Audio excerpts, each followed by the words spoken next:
cierto la noticia de que se está formando, dice, el tercer templo en Jerusalén? Así estaba viendo noticias y quiero que me lo cuentes, pues, ¿no? Y a veces, no sé, no compartimos, nosotros no compartimos la misma fe que nuestros hermanos cristianos, que también soy cristiano, claro, pero ellos ya tienen una fe, una creencia muy distinta a nosotros, que somos los israelitas de Perú, muy distinta. Nosotros tenemos la fe judía, pero Déjame preguntarte algo.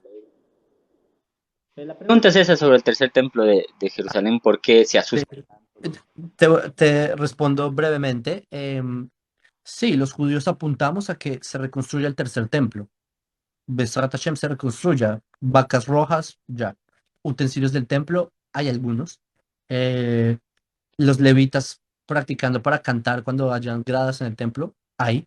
Eh, sabemos cómo se hacen los sacrificios, sabemos, etcétera, etcétera. Lo que falta, obviamente, es lo más difícil, que es el templo mismo y el Mesías. Pero, Besrat Hashem. Ahora mi pregunta es la siguiente. Te voy a ser sincero, tú dices que tú crees en el cristianismo, pero dices que adoptas la fe judía. Eso es una contradicción, porque la fe judía no admite el cristianismo. ¿Me hago entender? Entonces mi pregunta es la siguiente. ¿Qué te hace ser israelita? Me hace ser israelita según lo que dice Pablo, ¿no? En la carta de los Romanos. Dice, ¿qué son israelitas? Dice, ¿no? Pero de ellos es, dice, son los que adoptan la ley, son los que adoptan los sacrificios, son los que, literalmente como dice en la RAE, israelitas se les llama, dice, a los que adoptan la fe judía, O sea, israelitas por adopción. entonces dices, leíste una carta que escribió alguien en griego en el siglo I y por eso, porque te sientes israelita, eres israelita, algo así. Sí, porque adoptas la fe judía, la fe de Israel, de Jacob, de los hijos de Israel. Ok, eso es Romanos capítulo 2, creo que esto está al final. Dime si esto que voy a decir tiene sentido. Pues no es mujer la que lo es exteriormente, ni es el genital femenino el que está exteriormente en la carne, sino que es mujer la que lo es en el interior, en el genital femenino, el del corazón, en espíritu, no en biología, la ciencia de la cual no viene de los hombres, sino de la ideología de género. Dime si tiene sentido lo que acabo de decir. Quiero que tú mismo me lo ilustres, ¿Cómo? quiero que tú mismo me lo digas. Lo que te acabo de decir es que si una mujer, un hombre se siente mujer, se vuelve mujer porque se siente mujer. No, no se podría decir eso porque se siente, sino por cómo, si ha nacido mujer, bueno, es mujer, sí, sí, sí. Por el sentir, decimos, se siente mujer, bueno, se puede sentir mujer, pero no es mujer, ¿Y por en qué caso de los hombres. la persona, si los israelitas son un pueblo, una nación, una nación, una etnia, como una persona, digamos, viviendo en Japón, si se siente israelita, se vuelve israelita? Por favor,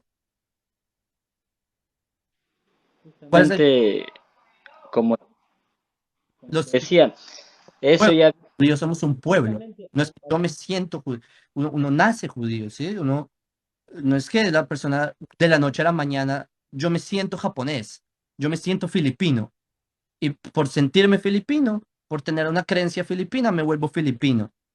No, si me entiendes, es como la ideología de género. Pablo de Tarso en Romanos 2 escribió la ideología de género transracial, de personas que por sentirte israelita, por sentirte judío, no es judío el que lo es exteriormente, sino que el que se siente judío. Eso es ideología de género. ahora quisiera explicarte este punto de vista que me estabas preguntando, sobre cómo puedo ser yo cristianismo y tener la fe judía a la misma vez. Ahora, aquí es donde discrepamos netamente con las demás congregaciones de todo el mundo, las cristianas. ¿Por qué te digo? Porque nosotros tenemos el firme conocimiento de que la palabra de Dios, ya la palabra de Dios, como todos muchos la llaman palabra de Dios, en sí netamente no es la Biblia, o no es, son los mandamientos lo que es la palabra de Dios. Nosotros no decimos a la Biblia palabra de Dios, más decimos sagradas escrituras, ¿no? Pero palabra de Dios en sí decimos al mandamiento, a los 10 mandamientos, a la Torá, como lo dicen ustedes también, ¿no? Eso es la palabra de Dios. ¿Por qué? Porque, bueno, nos basamos en el libro de Timoteo que nos dice que toda escritura, dice, toda escritura es inspirada, dice por Dios, ¿no? Y hay una escritura que Dios no inspiró a nadie a escribirla, sino que Dios mismo la escribió con su propio dedo. Entonces es palabra de Dios, ¿no? Nos comenta. Ahora, nosotros tenemos la firme convicción, claro, que esto no va con, no van con ustedes los judíos y todo esto, porque no creen en el Señor Jesucristo, ya lo sé, lo respeto también, sino que nosotros tenemos ya partiendo desde ahí, de que la palabra, todo lo que está escrito en la Biblia, que se refiere a palabra de Dios, se refiere al mandamiento. Ahora, cuando en Nuevo Testamento también todo lo que dice palabra de Dios se refiere al mandamiento. Por ejemplo, el Señor Jesucristo predicó el mandamiento, que es la palabra de Dios. Habló de una palabra. El Evangelio es que crean en el mandamiento. ¿Ya? Eso predicó el Señor Jesucristo y predicaron los apóstoles.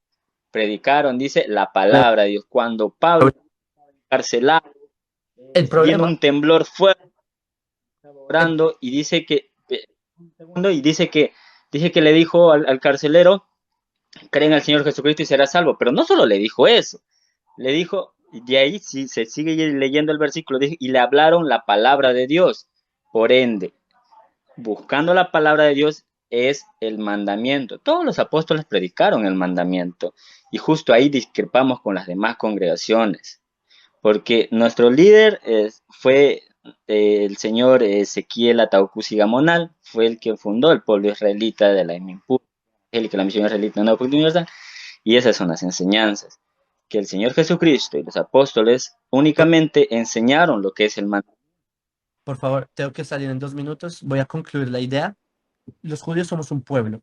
Israel son un pueblo, una nación. Para pertenecer a esa nación hay dos formas. Hay tres, de hecho.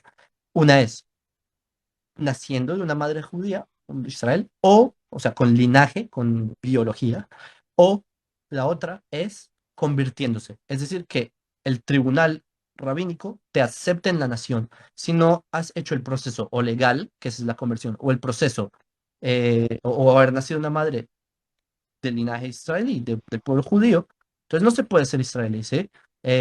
Por más que una persona se sienta japonés, no se va a volver japonés, ¿me entiendes? A menos de que la persona vaya a Japón, pase los requisitos, haga los exámenes, Ministerio de Interior, etcétera, adopte la cultura, se vuelva japonés, pase los requisitos. Eso es lo que fija a una persona, ser aceptada en una nación o no. Ahora, mira, créeme, no te culpo, yo entiendo, hay muchas personas que están buscando la verdad. Hay personas que tienen sed de cuál es el verdadero camino, que se sienten atraídos por la Torah. Yo entiendo eso. Yo pido a Hashem que sigas investigando en el tema. Lo que va a resolver esta duda, esta es mi recomendación. No tienes que buscar, pero busca qué es el término no ágida.